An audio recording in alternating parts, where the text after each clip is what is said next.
नमस्कार, आप move media देख रहे हैं। मैं हूं परमवीर सिंह। आज हम बात करेंगे तारापुर विधानसभा क्षेत्र की। आप सोच रहे होंगे कि एक बार फिर से तारापुर की बात हम क्यों कर रहे हैं।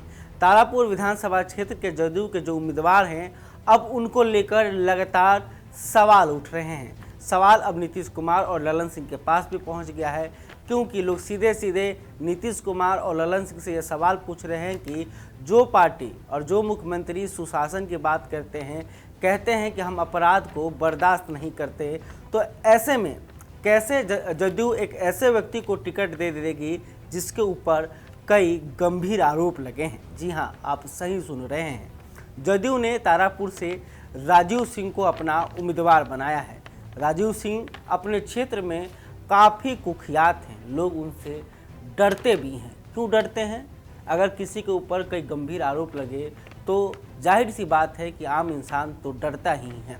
आपको ये बातें बता दें कि यह खुद जितने भी आरोप है राजीव सिंह ने चुनाव आयोग के सामने रखा है, और उन्होंने बताया है नामांकन के दौरान शपथ पत्र में उन्होंने बताया है कि उनके ऊपर कौन कौन से आरोप लगे हैं और कौन कौन से केस चल रहे हैं। तो चलिए सबसे पहले हम आपको दिखाते हैं कि उनके ऊपर कौन से गंभीर आरोप लगे हैं।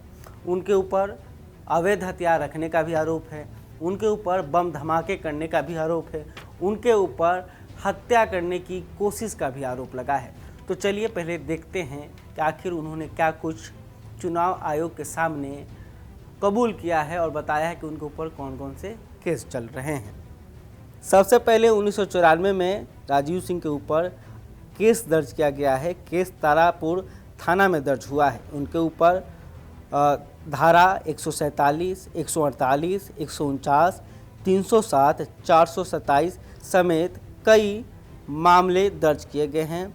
और यह मामला यह है कि जानलेवा हमले करने का उनका ऊपर आरोप लगा है। इसके साथ ही तारापुर थाना में ही दूसरा केस दर्ज किया गया है, जिसमें अवैध हथियार रखने के संबंधित आरोप लगे हैं। धारा 25 AB 26/35 आर्म्स एक्ट के तहत इनके ऊपर केस दर्ज किया गया है। इसके बाद सबसे लेटेस्ट 2014 में इनके ऊपर एक और आरोप लगा है। आरोप है बम धमाके का। जी हाँ, राजीव सिंह के घर के गोदाम में एक धमाका हुआ, जिसके बाद पुलिस ने जांच किया और अवैध बम रखने के लिए और विस्फोटक पदार्थ रखने के आरोप में राजीव सिंह के ऊपर केस दर्ज किया गया है। यह केस भी तारापुर थाना क्षेत्र में ही केस दर्ज है, और ये सभी मामले मुंगेर जो कोर्ट है वहाँ पे चल रहे हैं। तो ये 3 केस राजीव सिंह के ऊपर दर्ज हैं, और तीनों के तीनों काफ़ी गंभीर आरोप हैं, क्योंकि अगर आप आर्म्स एक्ट के तहत ही आपको अगर पुलिस पकड़ती है तो कम से कम 7 साल की सज़ा है। इसके साथ ही उम्र कैद की सज़ा का भी प्रावधान है। तो ऐसे में अब तो सवाल उठेगा ही, और खास करके राजद इस मसले को काफ़ी तेज़ी से उछाल रहा है और कह रहा है कि राजीव सिंह तो कुख्यात हैं। आखिर नीतीश कुमार ये कैसे टिकट दे सकते हैं राजीव सिंह को, क्योंकि उनके ऊपर तक कई गंभीर आरोप लगे हैं। इसके साथ ही अन्य विपक्षी भी इस बात को उठा रहे हैं। आपको बता दें कि राजीव सिंह आखिर कौन है। राजीव सिंह समता पार्टी के समय से नीतीश कुमार के साथ रहे हैं। तारापुर विधानसभा क्षेत्र से वो 3 दफ़े पहले भी चुनाव लड़ चुके हैं, लेकिन तीनों ही चुनाव में उन्हें बुरी तरह से हार मिली थी।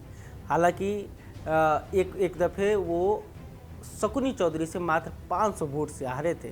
नीतीश कुमार के पुराने साथी हैं, जदयू के मजबूत कार्यकर्ता हैं, धन भी है, बल भी है, 2 भाई हैं, दोनों भाई अपने क्षेत्र में रहते हैं, क्षेत्र में काफ़ी प्रभाव है, और वो कुशवाहा समाज से आते हैं। कुशवाहा जाति का तारापुर में बहुत ही बहुमत है, और अधिकांशतः विधायक इसी जाति से जीतकर आते रहे हैं। अब देखना होगा कि राजद इस आरोप का कितना फ़ायदा उठाती है और राजीव सिंह के खिलाफ माहौल तैयार करने में कितना कामयाब होती है। बहरहाल अभी तक आपने हमारे चैनल को सब्सक्राइब नहीं किया है तो तुरंत कर लें। वीडियो पसंद आया तो वीडियो को लाइक कीजिएगा। आप क्या सोचते हैं राजीव सिंह को लेकर, कमेंट करके जरूर बताइएगा। धन्यवाद। Subscribe now and press the bell icon. Never miss an update.